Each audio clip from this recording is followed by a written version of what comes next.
بالله من الشيطان الرجيم. بسم الله الرحمن الرحيم.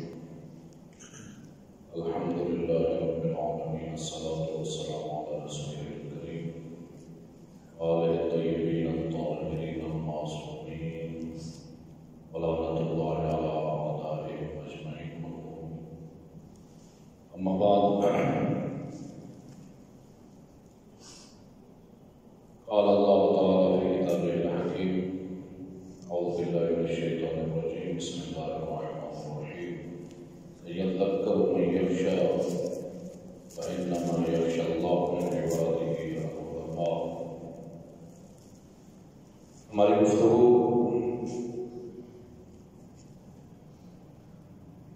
علم کے حوالے سے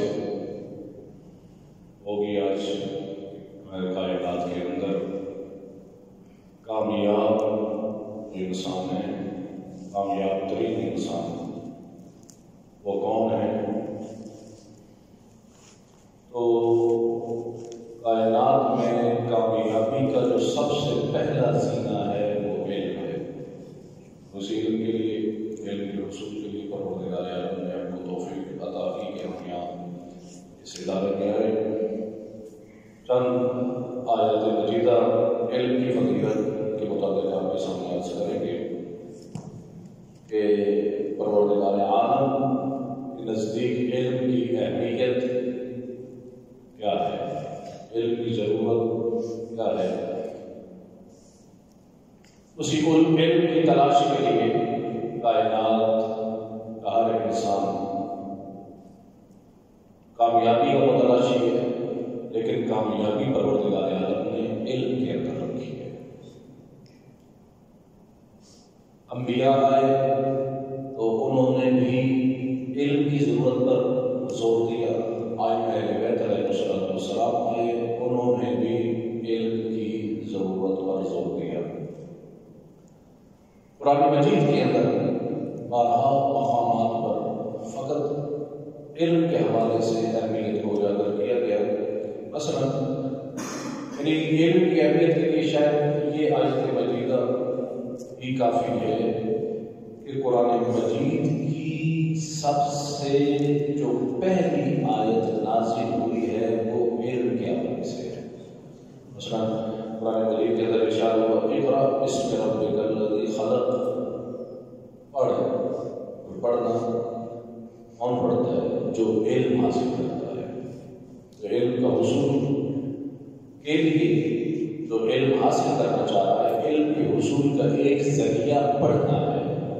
اس کو پڑھنا کائنات کو پڑھنا، کس کو پڑھنا کتاب کو پڑھنا، کس کو پڑھنا کائنات کے اسرار و رموز کو پڑھنا. اقرا پڑھ بسم ربک الذی خلق. لیکن پڑھنے کی ابتدا کہاں سے ہے؟ اللہ کے نام سے ہے. یعنی پروردگار کی معرفت علم کا پہلا قدم ہے. پروردگار کی معرفت کہ جس نے انسان کو خلق کیا. اقرا وربک الاکرم، اس رب کے نام سے پڑھ کے جو باعظمت ہے. الذی علم الانسان بالقلم، کہ جس نے انسان کو تعلیم دی ہے، جس نے انسان کو علم دیا ہے. تو یہ ایک آیت مجیدہ ہے. دوسری آیت مجیدہ سورہ فاتحہ آیت نمبر 28: سَيَذَّكَّرُ مَن يَخْشَىٰ وَإِنَّمَا يَخْشَىٰ اللَّهَ مِنْ عِبَادِهِ الْعُلَمَاءُ. فرمایا کہ عنقریب خدا سے ڈرنے والے نصیحت پانے والے ہیں، کہ جو اللہ سے ڈرتے ہیں وہی انسان اس کائنات میں نصیحت پاتے ہیں. نصیحت پاتے ہیں، بعض نصیحت قبول کرتے ہیں. کون کرتے ہیں؟ من یخشی اللہ، جو اللہ سے ڈرتے ہیں. اور اللہ سے کون ڈرتا ہے؟ انما یخشی اللہ من عباده العلماء. لیکن اللہ سے فقط وہ ڈرتے ہیں کہ جن کے پاس علم ہوتا ہے، جن کے پاس معرفت ہوتی ہے. تو آپ وہی معرفت حاصل کرتے ہیں، وہی علم حاصل کرتے ہیں. اس ادارے کے اندر آئے ہیں، اس مدرسے کے اندر آئے ہیں، اور اس نیت کے ساتھ آپ آئے ہیں کہ حقیقت میں ہمارا ہدف کیا ہے؟ خدا تک پہنچنا. اور ہدف ہے، اس ہدف تک پہنچنے کے لیے سب سے بڑا ذریعہ کیا ہے؟ علم ہے. اچھا، بنیادی طور پر اگر یہ دیکھا جائے نا کہ کامیابی کس میں ہے، کامیابی کہتے کس کو ہے؟ ہمارے معاشرے کے اندر ہم یہ کہتے ہیں کہ کامیاب انسان، ہر انسان چاہتا ہے میں کامیاب بنوں، لیکن پرابلم ہمارے لیے یہ ہے کہ ہم نے اپنے معاشرے کے اندر جو ہمارے افراد ہیں، اہل دنیا ہیں، ہماری نوجوان نسل ہے یا ہماری آنے والی جنریشن ہے، وہ کامیابی کا مطلب نہیں سمجھ پائے۔ مثلاً اگر آپ سے پوچھا جائے کہ کامیاب انسان کیا ہوتا ہے، اسے آپ کامیاب انسان کہتے ہیں، تو آج کا نوجوان کہے گا کہ کامیاب انسان وہ ہوتا ہے کہ جو زیادہ شہرت رکھتا ہو۔ کامیاب انسان کیا ہوتا ہے؟ وہ ہوتا ہے جس کے پاس پیسہ زیادہ ہو۔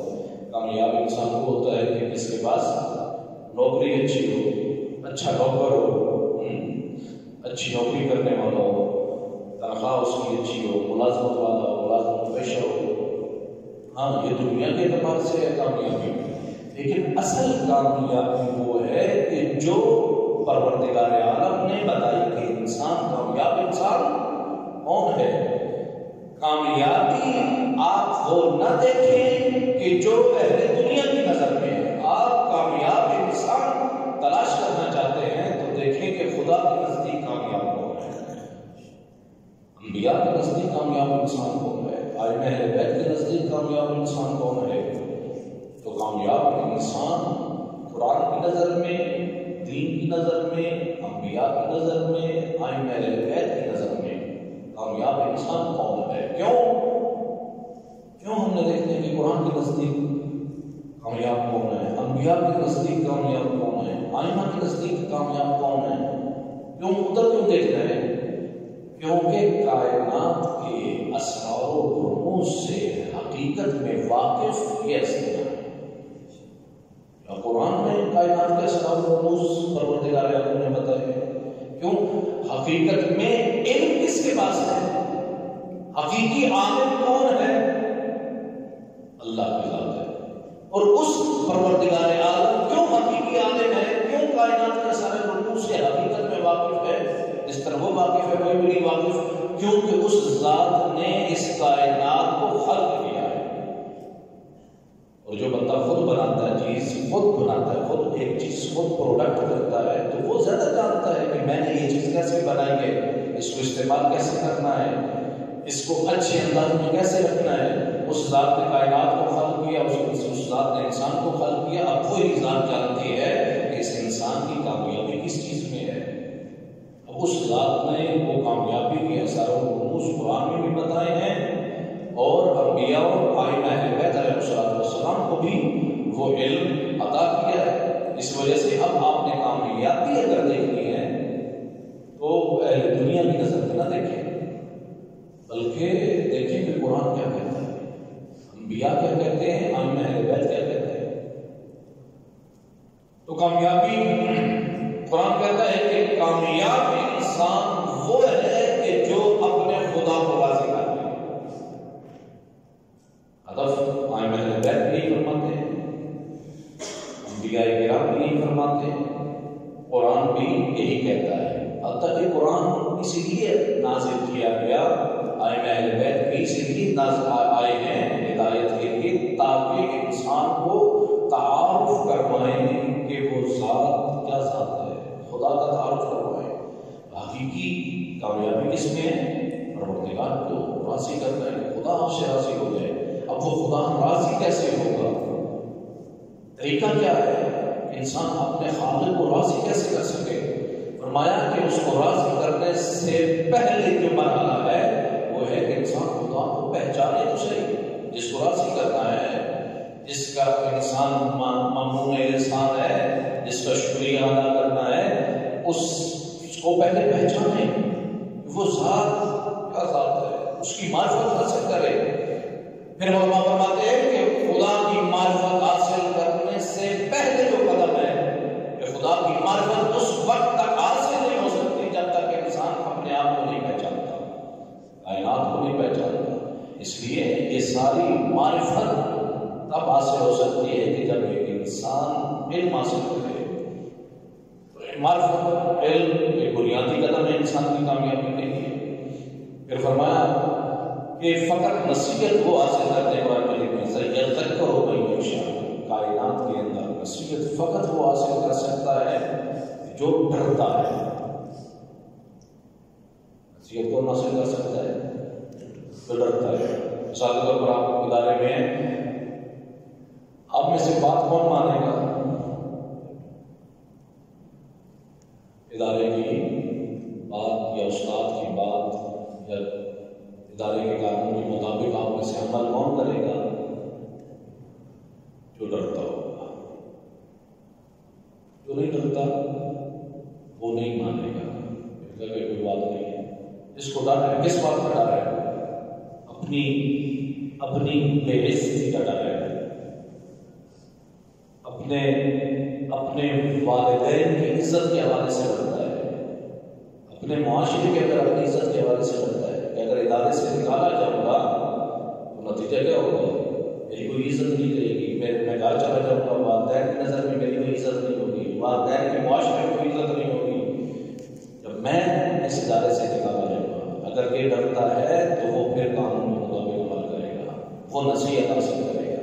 لیکن جو نہیں ڈرتا، جس کے اندر جرأت ہے، جس کے اندر ہمت ہے، وہ کہتا ہے کوئی مسئلہ نہیں ہے، برداشت کر لوں گا، اس کی برداشت کر لوں گا، قانون کے مطابق وہ کبھی نصیحت حاصل نہیں کر سکتا. تو قرآن مجید بھی کہتا ہے سَيَذَّكَّرُ مَن يَخْشَىٰ، جو ڈرے گا فقط وہی نصیحت حاصل کرے گا. کس سے ڈرے گا؟ اللہ سے ڈرے گا. جس کے دل میں خوف خدا ہوگا وہ انسان فقط اور فقط نصیحت حاصل کر سکتا ہے. اور کس کے اندر خوف خدا ہو سکتا ہے؟ جو پروردگار کی معرفت رکھتا ہوگا، جو پروردگار کو پہچانتا ہوگا کہ وہ ذات کتنی عظیم ذات ہے، کتنی طاقتور ذات ہے، وہ ذات کتنی قادر مطلق ذات ہے، وہ کہیں بھی مجھے پکڑ سکتی ہے، کہیں بھی مجھے عقاب کر سکتی ہے، کہیں بھی سزا دے سکتی ہے. فقط وہ انسان کرتا ہے جو خدا کی معرفت رکھتا ہے. اس لیے فرمایا انما یخشی اللہ من عبادہ العلماء، اللہ سے فقط وہ ڈرتا ہے کہ جو علم رکھتا ہے. جاہل نہیں ڈرتا. اس کے پاس جہالت ہے، علم نہیں ہے، اس کے اندر جرأت ہے خدا کے مقابلے میں. لیکن جو صاحبان علم ہیں، جو صاحبان معرفت ہیں، وہ حقیقت میں ڈرتے بھی ہیں اور پھر اپنے آپ کو دین کے مطابق ڈھالتے بھی ہیں، پھر وہ نصیحت حاصل کرتے ہیں. صلوات پڑھیے گا.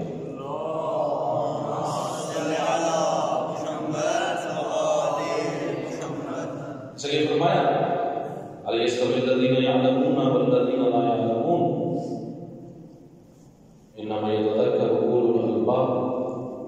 قرآن مجید کے اندر آیت میں ہے هل يستوي الذين، کیا جاننے والے اور نہ جاننے والے برابر ہو سکتے ہیں؟ یعنی ہمارے پاس یہ جو نئے طلبہ ہے خصوص طور پر یہ بنیادی چیزیں، جب آپ یہاں پر آئے ہیں تو آپ کو پتہ ہونا چاہیے آپ کیوں آئے ہیں اس مقام پر. کوئی وقت ضائع نہیں کرنے آ رہے، آپ علم حاصل کرنے آ رہے ہیں. اس کا علم، دین کا علم، اس کے لیے آئے ہیں. پروردگار کی معرفت حاصل کرنے کے لیے. کہاں سے معرفت حاصل ہوگی؟ آپ کو قرآن سے ہوگی. قرآن کو سمجھنے کے لیے ہم یہاں پر ہیں تاکہ قرآن کو پڑھ کر اپنے خالق کو پہچان سکیں. آئمہ اہل بیت علیہ السلام کی احادیث کو پڑھ کر اپنے خدا کو پہچان سکیں. اس لیے فرمایا علی نستوی الذین، آپ یعنی ٹائم ضائع کرنے نہیں آئے گے، نہ سمجھنے کے بس وقت گزارنے کے لیے آگے ہیں نا. آپ ایک دینی ادارے میں آئے ہیں، اس کے لیے آپ کا ہدف کیا ہونا چاہیے؟ آج اپنا ہدف بنا لیں کہ ہم اپنے خدا کی معرفت حاصل کرنے کے لیے اپنے خالق کو پہچاننے کے لیے گھر بنائے ہیں. اور وہ پہچان کیسے ممکن ہو سکتی ہے؟ قرآن کو پڑھ کر، آئمہ اہل بیت علیہ السلام کی احادیث مبارکہ کو پڑھ کر. اس لیے فرمایا هل يستوي الذين يعلمون والذين لا يعلمون، کیا وہ لوگ کے جو جانتے ہیں اور وہ لوگ کے جو نہیں جانتے، کیا یہ دونوں برابر ہو سکتے ہیں؟ مگر ایک عالم ہے، ایک جاہل ہے، کیا یہ دونوں برابر ہو سکتے ہیں؟ نہیں، برابر نہیں ہو سکتے. کبھی بھی عالم اور جاہل آپس میں برابر نہیں ہو سکتے. کیوں؟ اس لیے کہ جو عالم ہوتا ہے اس کے دل میں معرفت ہوتی ہے، وہ نصیحت حاصل کرتا ہے، لیکن جو جاہل ہے اس کے اندر ہٹ دھرمی ہے۔ اس لیے قرآن مجید کے اندر 12 ایسی قوموں کا تعارف کروایا گیا جو جاہل ہے۔ بنی اسرائیل والے آپ دیکھ رہے ہیں ہٹ دھرمی ہے، جتنی نصیحتیں کی گئی بس کوشش ڈال دی ہے۔ سورہ بقرہ کی تلاوت کریں آپ کو پتہ چلے گا کہ جتنی نصیحتیں ان کو کی جاتی ہیں وہ بس کچھ ڈال دیتے ہیں، اس کو کیوں پہچانتے نہیں ہیں، جانتے نہیں ہیں، علم نہیں ہے ان کے پاس۔ صلوات پڑھیں گے۔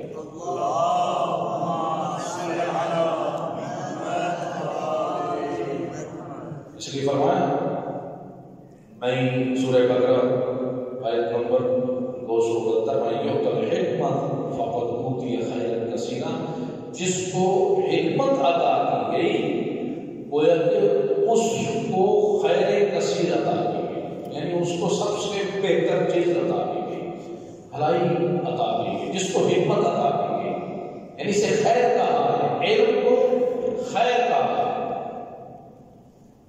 ہم خیر کس کو سمجھتے ہیں؟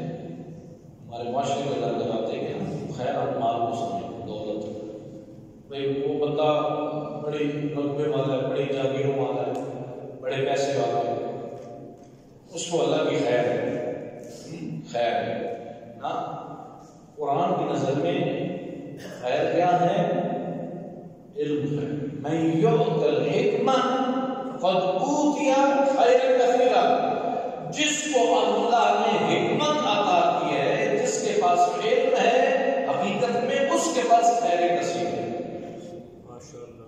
ہم کیا سمجھتے ہیں جناب کس کے پاس گاڑی ہے، اس کے پاس روپے جاگیر ہے، اس کی اپنے معیارات، ہمارے معاشرے کے اندر جو معیارات بن گئے ہیں وہ معیار قرآنی معیار نہیں ہے۔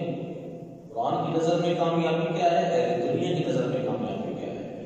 قرآن کی نظر میں خیر کیا ہے، اہل دنیا کی نظر میں خیر کیا ہے؟ قرآن کی نظر میں اور اہل بیت کی نظر میں خیر حکمت ہے، علم ہے، دین کو سمجھنا ہے۔ اس لیے فرمایا اذا اراد اللہ بعبد خیرا فقہہ فی الدین، جب پروردگار کسی سے خیر کا ارادہ کرتا ہے اسے دین کی سمجھ بوجھ عطا کرتا ہے۔ اب آپ معاشرے کے اندر دیکھ لینا، اگر کسی انسان بے شک مال دولت نہیں ہے، محتاج ہے، مالی اعتبار سے تنگست ہے، لیکن دین کی سمجھ بوجھ رکھتا ہے تو سمجھ لیجیے کہ اللہ نے اسے خیر کثیر عطا کی ہے۔ مال میں خیر نہیں ہے، علم میں خیر ہے۔ مال میں بھلائی نہیں ہے، معرفت میں بھلائی ہے۔ اس لیے خود میرے کائنات فرماتے ہیں، فرمایا کہ علم اور مال کا تقابل کروایا ہے۔ ایک روایت کے اندر تقابل کروایا ہے، کہا کہ علم مال سے بہتر ہے۔ کیوں؟ اس لیے کیونکہ مال کی تجھے حفاظت کرنی پڑتی ہے اور علم تیری حفاظت کرتا ہے۔ لیکن مال وہ بندے کے پاس ہے تو جس کے پاس زیادہ مال پڑا ہے اس کو نیند بھی نہیں آتی، داری لگا رہتا ہے، یہ بھی کوئی آئے گا اٹھا کے لے جائے گا۔ لیکن علم ہو تو بندہ یہ تو نہیں کہ ابھی میری جب میں علم چوری ہو جائے گا، نہیں، اس کو پتا ہے کہ یہ علم میرا چوری، بلکہ علم اسے بتائے گا کہ تمہیں اپنی حفاظت کیسے کرنی ہے۔ علم بندے کی حفاظت کرتا ہے اور بندہ مال کی حفاظت کرتا ہے۔ اس لیے عام علماء فرماتے ہیں مال سے بہتر علم ہے۔ کیوں؟ اس لیے کیونکہ مال خرچ کرو گے تو کم ہوگا، علم خرچ کرو گے تو بڑھے گا۔ مال خرچ کرتے جاؤ گے، ابھی آپ کتنے پیسے لے جائیں گے؟ ہر ایک بندے کے پاس اتنے ہوں گے۔ 2 معاملات جب آپ جاتے ہوئے آپ لوگوں سے زمانے کا مطالبہ کیا جاتا ہے تو آپ کیا کہتے ہیں جناب کہ ختم ہے۔ کیوں؟ کیونکہ آپ استعمال کرتے رہے، استعمال ہوتا رہا تو کیا ہوگا؟ ختم ہو گیا۔ مال خرچ ہوتا جائے گا تو ختم ہوتا جائے گا، علم خرچ ہوتا جائے گا تو بڑھتا چلا جائے گا۔ جیسے آپ کو اسے چراغ سے چراغ جلاتے ہیں، آگ سے آگ، ایک چراغ جل رہا ہے دوسرا چراغ اسی آگ سے جلاتے ہیں، پچھلا چراغ کم نہیں ہوتا بلکہ روشنی میں اور اضافہ ہو جاتا ہے۔ اس لیے پھر فرمایا کہ مال سے بہتر علم ہے۔ کیوں؟ اس لیے کیونکہ مال فرعونوں کی میراث ہے اور علم انبیاء کی میراث ہے۔ مال سے بہتر علم ہے. کیوں؟ کیونکہ جب تم مرو گے تو مال دنیا میں چھوڑ جاؤ گے. مال تمہارے ساتھ قبر میں مل جائے گا، لیکن علم تیرے ساتھ قبر میں بھی اور حشر میں جائے گا. تو یہ انسان کوشش کرنی چاہیے کہ جو چیز ہمیشہ دائمی انسان کے ساتھ رہتی ہے نا، انسان اس کے پیچھے جائے. مال تو ہمیشہ ساتھ رہنے والا نہیں ہے، کبھی بھی چوری بھی ہو سکتا ہے، انسان کو خسارہ بھی ہو سکتا ہے، کبھی موت آ جائے، انسان مر جائے تو مال تو ساتھ نہیں جانے والا. مال کا حساب دینا پڑے گا، مال حساب دینے میں تاخیر کرے گا، اور علم تجھے حشر کے دن حساب میں جلدی کروائے گا. یعنی تمہارا جلدی بیڑا پار کرے گا، تو کامیابی کے ساتھ آگے جاؤ. اس لیے تمہارا ہدف کیا ہونا چاہیے؟ علم ہونا چاہیے. جو اللہ نے تمہارے لیے رکھا ہے، خصوصی طور پر ایک جو طالب علم ہے نا، جو علم کے پیچھے جاتا ہے، ہر انسان پر ذمہ داری ہے کہ وہ اپنا مال خود محنت کر کے کمائے، لیکن طالب علم کے رزق اور اس کے مال کی ذمہ داری اللہ کی ذات پر خود لی ہے. پروردگار عالم نے خود لی ہے کہ تو علم حاصل کر، تیرے رزق کی ذمہ داری میں لیتا ہوں. اس لیے انسان کو مال کے پیچھے نہیں بلکہ علم کے پیچھے جانا چاہیے. جو اللہ کی ذات نے رزق دیتے ہیں وہ آپ کو ملنا ہے. کبھی یہ سوچنا رکھے کہ آپ کے میں دینی طالب علم ہوں یا میں قرآن پڑھ رہا ہوں، اس سے کوئی مال نہیں آنے والا. باقی مثلا اسکول کالج ڈگریز لوگ لیتے ہیں، وہ لوگ یونیورسٹی میں جا کر بڑی بڑی ڈگریز لیتے ہیں. کیوں؟ کتابیں بڑی سے بڑی، میں بڑے سے بڑا نوکر بن سکوں، نوکری لگ سکے، ملازم پیش ہو جاؤں. ٹھیک ہے، وہ ایک اپنا انسان کے لیے ضروری ہے. لیکن یہ جو قرآن ہے، اس میں اکثر لوگ قرآن پڑھتے ہوئے احادیث کے دین کے علم کے اصول کے لیے جب آتے ہیں مدارس کے اندر، تو ان کو یہ ٹینشن ہوتی ہے بھائی کہ ہمارا مستقبل کیا ہے. میں کہتا ہوں کہ حقیقت میں ہمارا مستقبل روشن ہے. آپ مستقبل فقط دنیا کی زندگی کو نہ سمجھیں. مستقبل یہاں دنیا کے اندر ہی نہیں رہنا، بلکہ آپ کا مستقبل آخرت تک آپ کی نظر ہونی چاہیے کہ میں بھی آخرت روشن کیسے ہوتی ہے. کیونکہ آپ کا حقیقی مستقبل آپ کی آخرت ہے. تو اس لیے مولا فرماتے ہیں کہ دنیا کو آباد نہ کرو. کس کو آباد کرو؟ آخرت کو آباد کرو. روایت میں اپنے معصوم کے مقدس زبان سے یہ جملے نکلے، مقدس زبان سے، اس کی زبان سے یہ جملے نکلے جو کائنات کا سراور اور منہ سے واقف ہے. وہ کہہ رہے ہیں وہ ذات کہ منہم من یرید الدنیا ومنہم من یرید الآخرہ. ان میں سے کچھ ہیں کہ جو دنیا چاہتے ہیں، کچھ ہیں کہ جو آخرت کے طلبگار ہیں.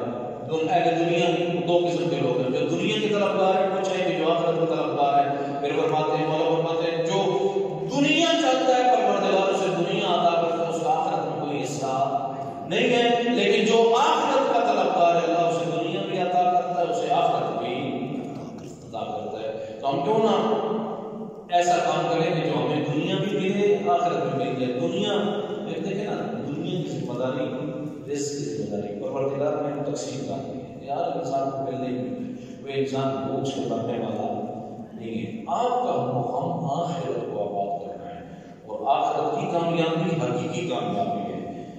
کامیاب لوگ وہ ہیں کہ جو دنیا میں کماتے. حقیقی کامیاب وہ ہیں کہ جو آخرت کو آباد کرتے ہیں.